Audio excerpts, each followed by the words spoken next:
Arriba el subsidio. Cristina Fernández anunció una suba del 35% en la asignación universal por hijo y la asignación por embarazo. Con el aumento, el beneficio pasa de 340 a 460 pesos y supone una inversión anual del Estado de 8.142 millones de pesos. La presidenta también convocó a las organizaciones sociales a controlar los precios. Torno preso. Declararon culpable al dentista de Neuquén acusado de abusar de una nena en su consultorio. La Cámara Criminal 1 de la provincia condenó a 6 años de prisión al odontólogo por el delito de abuso sexual gravemente ultrajante. La madre de la víctima quedó conforme con el fallo. Sin cura. Los profesionales bonaerenses de la salud cumplen su tercer día de paro en reclamo de aumentos salariales. El gremio adelantó que hoy vuelve a reunirse con las autoridades de la provincia de Buenos Aires con la intención de destrabar el conflicto. Renovación facial. En Polonia realizaron con éxito el primer trasplante total de cara. Los médicos dijeron que si bien la intervención dejará algunas cicatrices, el rostro del paciente quedará más natural que el de Ricardo Ford.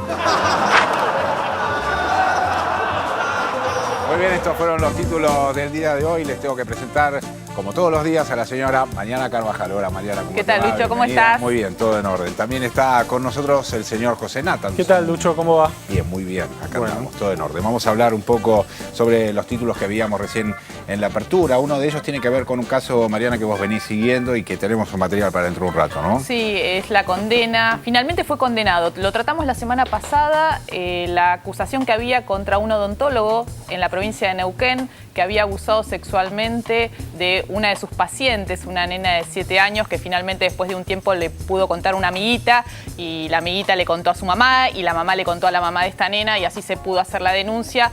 Ayer terminó el juicio, se leyó la condena, 6 años de prisión, es una condena importante. Vamos a estar hablando más adelante con la mamá de esta niña, un poco por las repercusiones de esta sentencia, y además este tema del abuso sexual infantil que genera tantas preguntas. ¿Hay un perfil del abusador?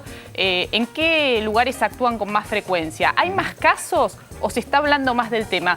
Bueno, fuimos a ver una especialista que nos va a estar aclarando todas estas preguntas. Muy bien, uno de los temas también que veíamos recién en la apertura tiene que ver con los anuncios enunciados justamente en el día de ayer por la presidenta Cristina Fernández de Kirchner. Uno de esos tiene, entiendo yo, algunos cuantos, sí, digamos, tienen una importancia, sobre todo por un aumento importante que hay en la asignación universal. Sí, la asignación universal, las asignaciones familiares, es un montón de plata, son 16.000 millones de pesos que se vuelcan a través de mecanismos que van básicamente al consumo, porque en general toda esta plata no es que se ahorra, no se atesora, digamos, ahora que hablamos tanto de atesoramiento y demás, sino que va a consumo, básicamente, en realidad dos cosas, ¿no? Consumo de alimentos y transporte, que es donde la gente de los sectores populares gasta la plata que recibe. Pero son sectores que no van a atesorar, digamos. No tienen cómo, tal vez, qué sé yo, compran alguna chapa para mejorar la casa y eso también dinamiza y que genera un impacto fuerte en las economías locales, ¿no? En los barrios, etcétera, porque también es consumo que en general se produce cerca del lugar donde la gente vive, digamos, ¿no? Hubo un tema, vos que trabajás mucho los temas de género, Mariana, hubo una decisión, yo creo, muy importante, que es que la asignación universal por hijo las madres, la van a tener que cobrar las madres, porque se estaba dando una situación muy particular en relación a estos beneficios sociales, que es que muchas veces no funcionaban para los hijos, funcionaban para los supuestos maridos, los supuestos esposos, ¿no es cierto? Sí, que el gasto iba por otro lado en todo caso. Y lo que sí está demostrado que cuando hay que parar la olla son las mamás las que están, ¿no? Las mamás alrededor de las situaciones por ahí más acuciantes. Sí. Y en este caso las que por ahí se ocupan más de llevar a los chicos al médico o de los útiles escolares. En ese sentido, esto, aunque debería ser más repartido y los papás se tendrían que hacer cargo también, lamentablemente, porque creo que esto es un cambio cultural hacia el cual tenemos que ir caminando, ¿no? Esto de las responsabilidades parentales repartidas, pero bueno, la realidad demuestra esto y entonces es una decisión importante. Sí, se asigna mejor. Yo leí varios estudios en América Latina de este tipo de planes. En general se les trata de dar a las madres. El Bolsa Brasil, por ejemplo, en Brasil, que es como la asignación universal, se le da primero a la madre si la madre no está al padre, pero se trata, el Jefas y Jefes en su momento, el de Chiche Dualde, también iba en ese sentido, digamos. Se supone que administran mejor ese dinero. Qué raro, por otro lado, que nadie haya hablado de parte de la oposición de aumento de la inflación, que este tipo de asignaciones, porque lo que aumenta es el circulante de dinero para el consumo interno, por lo tanto, uno puede sospechar que va hay una amenaza a los precios por el aumento y por eso también se pusieron una serie de medidas. Sí, ¿no? hay otro anuncio que es la idea de controlar de algún modo los precios para que, porque claro, el riesgo es que los comerciantes ante esta situación de mayor holgura, digamos, de los sectores populares que van a gastar más, en vez de tratar de vender más, aumenten el precio y el margen, digamos. Entonces es algo muy difícil de controlar. De hecho, cuando aumentaron, yo me acuerdo alguna vez que aumentaron el subsidio a la vivienda en la capital, creo que era durante la gestión de Aníbal Ibarra, se habían dado cuenta que los alquileres en las villas y en los barrios habían aumentado en la misma proporción, digamos. Lo cual ahí estás perdiendo, el Estado está poniendo más plata que en realidad no va a generar algo nuevo, sino que se la queda al dueño de la propiedad o el comerciante, etcétera, ¿no? Sí, en este sentido la medida hay que ver cómo se implementa, porque es como un llamado a la militancia a patear la calle y también a los sindicatos, que me parece que es importante las organizaciones intermedias que se sumen a esto de mirar cómo, digamos, si se controlan o no los precios en la medida que se debe. Creo que me parece difícil de implementar, te digo. Sí, ¿no? Hoy me enteré cómo venía el funcionamiento de una experiencia que fue la del partido de Avellaneda, donde la municipalidad también de Avellaneda hizo un aporte, digamos, institucional, con el sostén institucional, digamos, de la municipalidad, pero muchos militantes hacían este trabajo, iban con una lista de precios y relevaban precios en distintos comercios. ¿Y qué pasa si el aumento es superior? Bueno, ¿denunciás a dónde? A la Secretaría de Defensa del Consumidor. O sea, no es que van y hablan con el supermercadista o con el... Claro, porque también hay que decir, había mucha acción psicológica en el sentido que iban a ir armados a... No, bueno, eso ya es un delirio.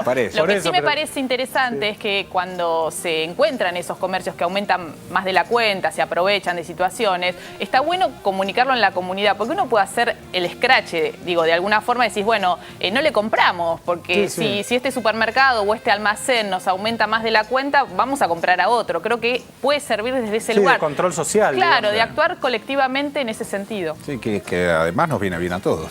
Sí, claro. No es un control que nos beneficia a todos, obviamente, porque se trata del tema precios, que, como sabemos todos, también es uno de los temas sensibles durante todo este año. Por eso hubo diversos planes de congelamiento de precios. Ahora quedaron 500 productos de la canasta familiar. Esto que son, digamos, un poquito más de los productos de la canasta familiar congelados por lo menos por 60 días más. De manera que entiendo yo que son las dos cosas, el aumento del consumo interno y también la posibilidad o la capacidad que pueda tener el Estado para controlar más o menos el tema de los precios. En ese sentido, Lucho, las paritarias vienen cerrando bien, digamos, porque vienen cerrando en porcentajes que permiten a los trabajadores recuperar, digamos, los niveles de consumo y demás, pero al mismo tiempo no se desbordan. Entonces me parece que eso también fue una buena señal y como vino esto todo junto, a mí me da la sensación que el gobierno esperó que se cerraran las principales paritarias para hacer este anuncio, también para tener una perspectiva previsible, digamos, ¿no? Quedaron afuera los médicos de la provincia de Buenos Aires, como veíamos también recién en el resumen, porque están todavía de paro, están con 96, y los docentes que también ratificaron por 48 horas para la semana que viene, que todavía... Bonaerense, los docentes bonaerenses. Los dos, también los médicos, digamos, médicos y docentes no pudieron cerrar con el gobierno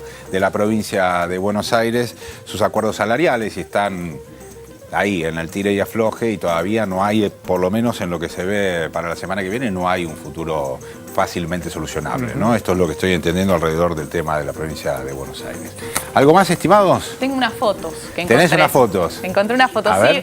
Unas fotos que me llamaron mucho la atención. Un proyecto que llevó adelante un papá en Estados Unidos cuyo hijo tiene autismo, esta enfermedad. Y de alguna forma lo que encontró es a través de la fotografía, fotografiándolo, acercarse a su hijo, este hombre se llama Timothy Archibald, y entender un poco más de esta enfermedad que genera tantos interrogantes, ¿no? Porque parece que cuesta tanto conectarse con un niño o una niña que sufre autismo. Después se va conociendo más sobre esta enfermedad y ahí estaban las fotos que este papá hizo un proyecto que finalmente quedó plasmado en un libro que se llama Echolilia o Ecolalia, que es, ¿viste esa repetición que hacen los chicos que tienen autismo, que repiten acciones? A eso se le llama ecolalia. Ecolalia, ahí está. Una repetición mecánica, ¿no? Mecánica, exactamente. Que puede ser acciones, palabras, cosas que repiten frases, sistemáticamente. Situaciones, y están contenidos en este libro,